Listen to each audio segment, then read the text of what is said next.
qu'il y a Voilà une la islamophobie réalité. d'État? Bien sûr qu'il y a une islamophobie d'État. C'est quoi? Et le premier représentant de cette islamophobie d'État, c'est Bruno Retailleau. Ah, ça, c'est votre tête de Turc, hein, Bruno Retailleau. C'est pas ma tête. Aujourd'hui, il est raciste, Bruno Retailleau. Est-ce que vous considérez qu'il est raciste, Thomas Porte? Je considère qu'il est islamophobe. Ah, mais d'accord. Ça, c'est ma réponse. Oui, non, mais oui, mais alors l'islamophobie, puisque vous me dites, on est islamophobe si l'on prend Je vais parti, vous répondre. Je vais vous répondre. Oui, Mais si l'on critique les musulmans. Aujourd'hui, répondez-moi. Bruno Retailleau entretient un climat islamophobe et raciste dans le pays. Il l'est donc, lui. Mais moi, je pense qu'il a des prises de position qui sont des positions qui sont effectivement racistes.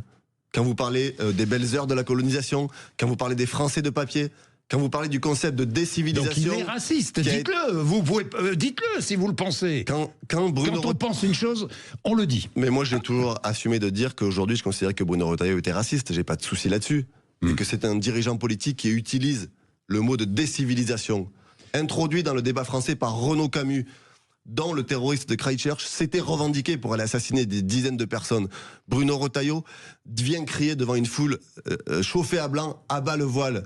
Le résultat derrière, c'est qu'il y a des gens qui subissent des actes absolument horribles dans la société. Donc Bruno Retailleau, pour gagner un congrès d'une force politique qui ne représente plus rien dans la société française, qui a fait 4% aux élections, est aujourd'hui en train d'installer une islamophobie d'État, entretenir un climat raciste dans la société. Et des gens ont des conséquences concrètes. Et Aboubacar Cissé l'a payé de sa vie il y a quelques jours. Oui. C'est ça la réalité.